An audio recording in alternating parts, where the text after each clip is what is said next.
Muhammad Zia-ul-Haq, a controversial figure in Pakistan's history.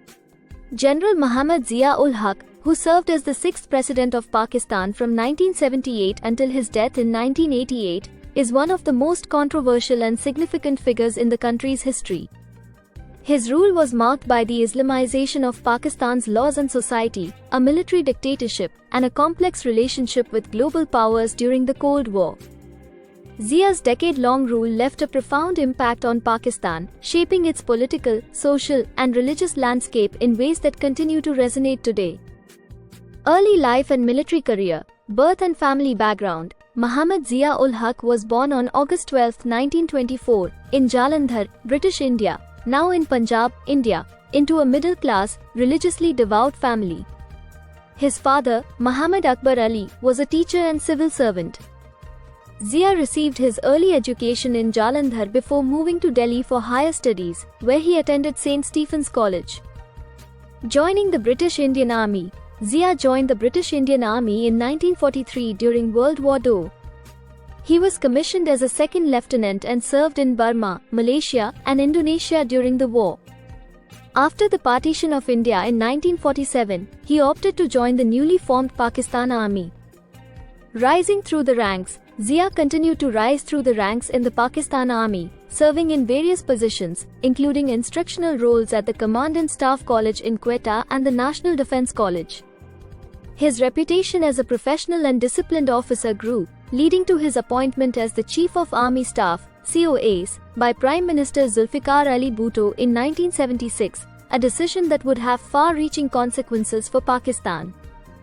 Coup against Bhutto, political unrest and martial law. By 1977, Pakistan was experiencing severe political unrest, with allegations of rigged elections leading to widespread protests against Prime Minister Bhutto.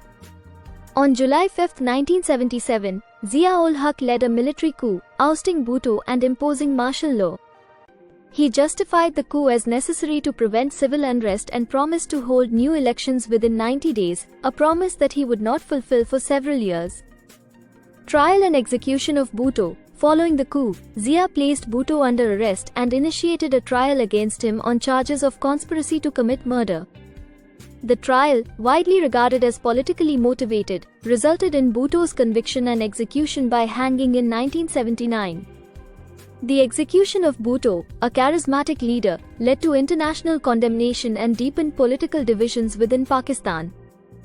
Islamization of Pakistan. Implementation of Sharia law. One of the most defining features of Zia-ul-Haq's rule was his push for the Islamization of Pakistan. He believed that Islam should play a central role in the governance and legal framework of the country. In 1979, Zia introduced a series of laws based on Islamic principles, including the Hudud ordinances, which imposed strict punishments for crimes like theft, adultery, and consumption of alcohol. These laws also had a profound impact on women's rights and religious minorities in Pakistan, often subjecting them to discrimination and harsh punishments. Introduction of Zakat and Ush. Zia also introduced the compulsory collection of Zakat, a form of almsgiving, and Ush, a tax on agricultural produce, as part of his broader effort to align Pakistan's economic system with Islamic principles. The funds collected were intended to support the poor, but the system faced criticism for its implementation and impact on the population. Education and media reforms. Under Zia's regime, the education system was also reformed to emphasize Islamic teachings. The curriculum was revised to include more Islamic content, and religious studies were made compulsory in schools. Additionally, the media was tightly controlled, with censorship laws ensuring that television, radio, and print media promoted Islamic values and refrained from criticizing the government. Foreign policy and the Afghan War. Cold War dynamics and US support. Zia-ul-Haq's foreign policy was heavily influenced by the Cold War, particularly the Soviet invasion of Afghanistan in 1979. Pakistan became a frontline state in the US-led effort to support the Afghan Mujahideen, Islamic fighters, against Soviet forces. This brought Zia considerable financial and military support from the United States and its allies, solidifying his regime's position despite international criticism over human rights abuses. Role in the Afghan Jihad. Zia played a crucial role in organizing and supporting the Afghan resistance, facilitating the flow of arms, training, and financial aid to the Mujahideen. Pakistan's Inter-Services Intelligence (ISI) became deeply involved in the Afghan conflict, with long-term consequences for Pakistan's security and political landscape. The influx of Afghan refugees, the proliferation of weapons, and the rise of militant groups during this period significantly affected Pakistan's internal stability. Relations with India and the nuclear program. Zia-ul-Haq maintained a tense relationship with India, particularly over the issue of Kashmir. However, he also engaged in diplomacy, including the famous cricket diplomacy of 1987, where he visited India during a cricket match to ease tensions. Under Zia's leadership, Pakistan's nuclear weapons program advanced significantly, with the country reportedly reaching the capability to assemble a nuclear weapon by the mid-1980s. This development further strained relations with India and heightened regional security concerns. Domestic policies and legacy, military rule and political repression. Zia-ul-Haq's regime was characterized by authoritarianism, with political parties banned, the press censored, and dissent harshly suppressed. His rule saw the execution, imprisonment, and exile of political opponents. Zia also attempted to create a controlled democracy by holding non-party-based elections in 1985, leading to the establishment of a civilian government under Prime Minister Muhammad Khan Junho.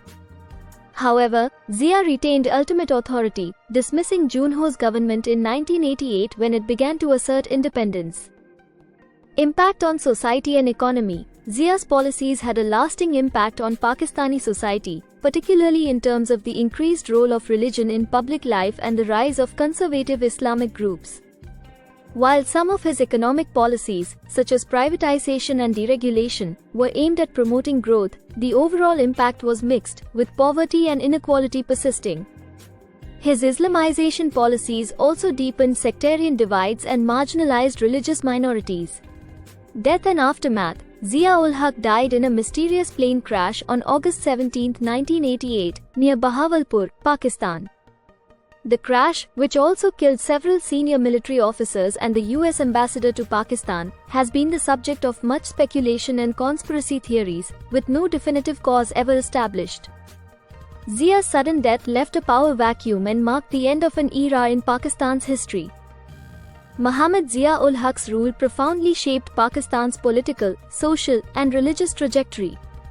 His Islamization policies, military dictatorship, and involvement in the Afghan conflict had long-lasting consequences for the country, influencing its domestic politics, civil-military relations, and international standing.